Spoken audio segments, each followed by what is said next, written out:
नैनीताल शहर की खूबसूरती इसके पर्यटन स्थलों के साथ साथ इसके प्राचीन इतिहास से भी है।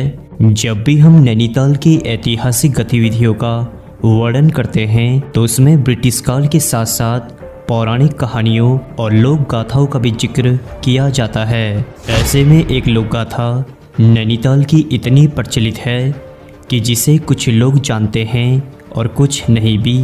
लेकिन इस लोक गाथा को जानने के बाद एक बार मन में प्रश्न जरूर आता है कि क्या ऐसा हो सकता है या यह महज एक कहानी है।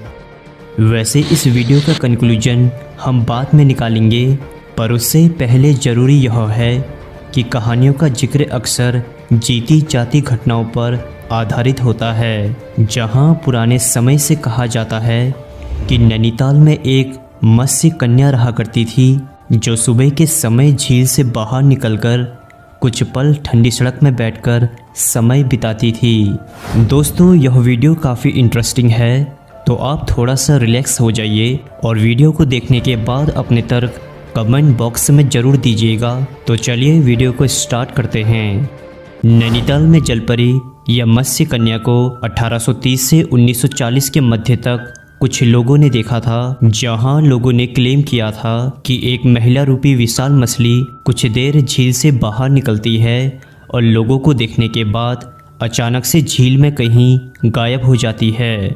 इसकी काफ़ी जांच पड़ताल करने पर बताया गया कि ये सुनंदा माता है जो नैनी झील में आज भी निवास करती है और नैनीताल की रक्षा करती है। अब आपको बता दें कि सुनंदा माता वो ही हैं जिनका नैनीताल में नंदा सुनंदा नाम से एक भव्य मेला लगता है, जहां नंदा सुनंदा का डोला भक्तजन अपने कंधों में सारते हैं।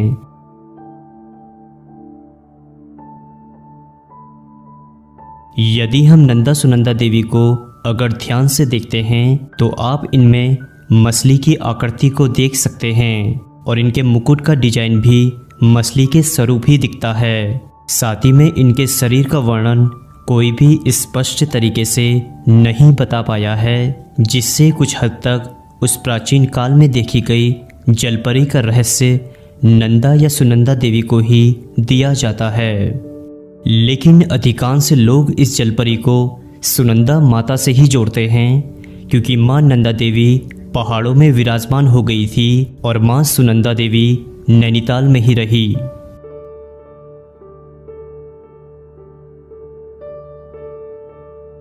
अब आइए उन प्रचलित दो कहानियों को थोड़ा विस्तार में जानते हैं कि कब और किसने नैनीताल में उस जलपरी को देखा जो आज तक बस एक रहस्य बन गया है। बताते हैं कि 1890 के समय में देव सिंह रोजमर्रा की तरह सुबह के वक्त नैनी झील के इर्द गिर्द जाते थे।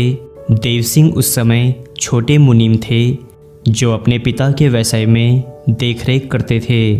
उस समय देव सिंह सुबह के समय रोजमर्रा की तरह ताल के इर्द गिर्द देखरेख कर रहे थे, लेकिन उन्हें अचानक लगा कि सुबह के समय कोई ताल के किनारे बैठा हुआ है जो कुछ हद तक इंसानों की तरह दिख रहा है। अब देव सिंह जैसे ही आगे बढ़ते हैं तो वे देखते हैं कि सामने एक महिला बैठी है जिसका धड़ मछली के समान है।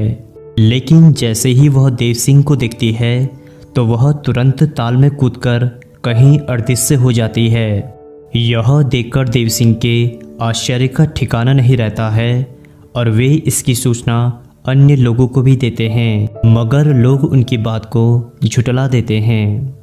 दूसरी कहानी नैनीताल के शाह लोगों की है कि जब शाहजी लकड़ियां लेकर ताल के किनारे से गुजर रहे थे, उन्होंने देखा कि सुबह के समय एक विशाल मछली नुमा इंसानी प्राणी एक चट्टान के किनारे बैठा पड़ा है और कुछ मधुर संगीत में गीत गा रहा है।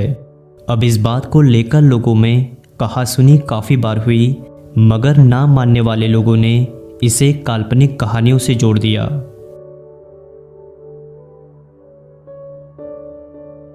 अब दोस्तों, यह कहानियाँ 100 से 150 साल पुरानी है, जिनमें यकीन करना थोड़ा सा कठिन हो जाता है। मगर ब्रिटिश काल के दौरान भी कुछ अंग्रेज़ों ने दावा किया था कि नैनीताल में इंसानी आकार की मछलियों का अस्तित्व है और आप इस फोटो में एक विशाल मछली को भी देख सकते हैं। खैर, कहानियों का संबंध लोग पौराणिक साहित्यों से भी जोड़ देते हैं, जिन्हें आज के लोग सुनना जरूर पसंद करते हैं। मगर मैं आपसे एक चीज़ पूछना चाहूँगा कि क्या नैनीताल में सुनंदा माता का मत्स्य रूप में होना क्या वास्तविक हो सकता है? आप मुझे कमेंट्स में अपनी राय जरूर दीजिएगा।